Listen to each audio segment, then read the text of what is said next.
As our first group of educators, we are Muslim, Jewish, Christian, all faiths, Palestinian. But all of us with one voice know what we're calling for. We want the killing and destruction to stop. We want a ceasefire to end. And the UFT has no reason not to support us with this. Even Randy Weingarten, a longtime vocal Zionist, is now calling for a ceasefire. He took a lot of pressure from us. It took some pushing. But even the president of the American Federation of Teachers, the UFT's umbrella organization, has called for a ceasefire. So why won't the UFT? As we're speaking, UFT leaders are actively trying to prevent a ceasefire resolution from passing. Why? It makes no sense. Why not? The rank and file, their members, are clearly calling for a ceasefire. So what is their agenda? We need to make sure that our voices are heard, and that what we demand is that our union backs us up in a call for a ceasefire now! Ceasefire now! Ceasefire now! Ceasefire now! Ceasefire now! Ceasefire now! Ceasefire now! Ceasefire now! Ceasefire now! Ceasefire now! Ceasefire now! I really hope they hear us. This is a vigil because the death that we're facing is insurmountable. And looking away doesn't make it go away. And, you know, I spoke to a lot of delegates as I walked through the door who said how sad it is. And they're right. It is so sad. But we cannot be just stuck in that sadness. We need to take action. And if we have an organization that's supposed to represent us and represent us by passing a ceasefire. So in that vein, we are going to remember, we are going to name some of the people who have been killed in Gaza.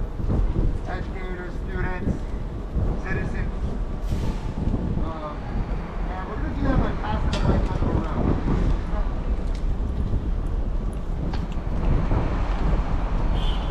So we're going to read their names. What people killed in Gaza. We want the killing to stop. We want a ceasefire. We are mournful today. We are sad. We are angry. We want a ceasefire. We want children to live. And we're going to name some of the people who have been killed and tell a little bit about their story and their lives, their precious lives.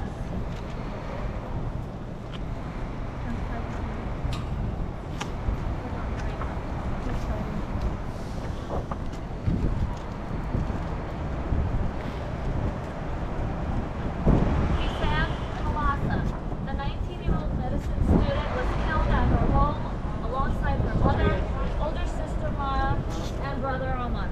I have dreams that I have not yet achieved. I have a life I have not yet fully lived.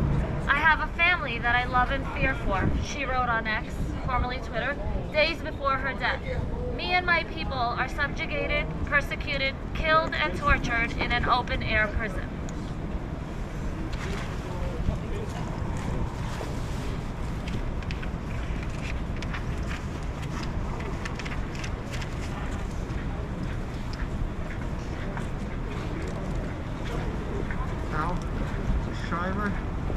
Saddam and family.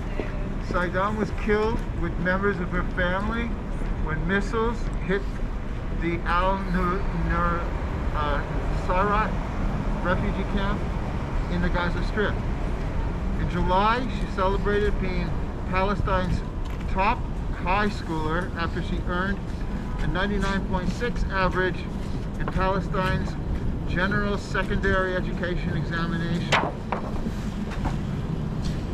Yosef Mar Dawas. Dawas was a young poet and writer. He died alongside members of his family in the northern town of Beit Lahia on Saturday, 14th of October. We Are Not Numbers, a collective he belonged to, announced his death on Twitter.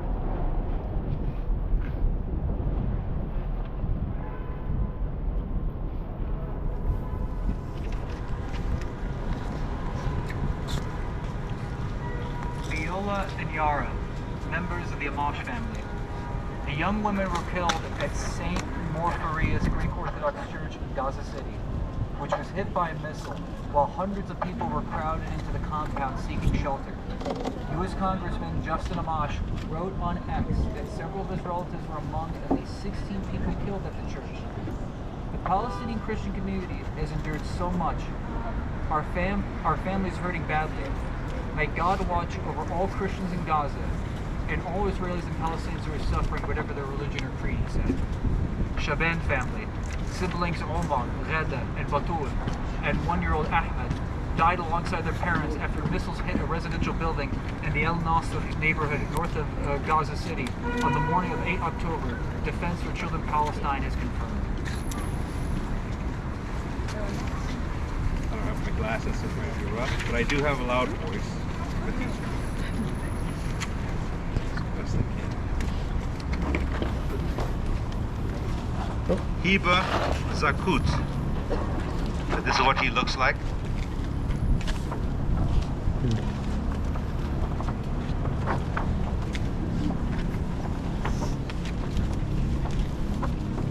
The 39-year-old visual artist and school teacher was killed alongside her 2 small sons, Adam and Mahmoud, during a missile strike on 13th of October.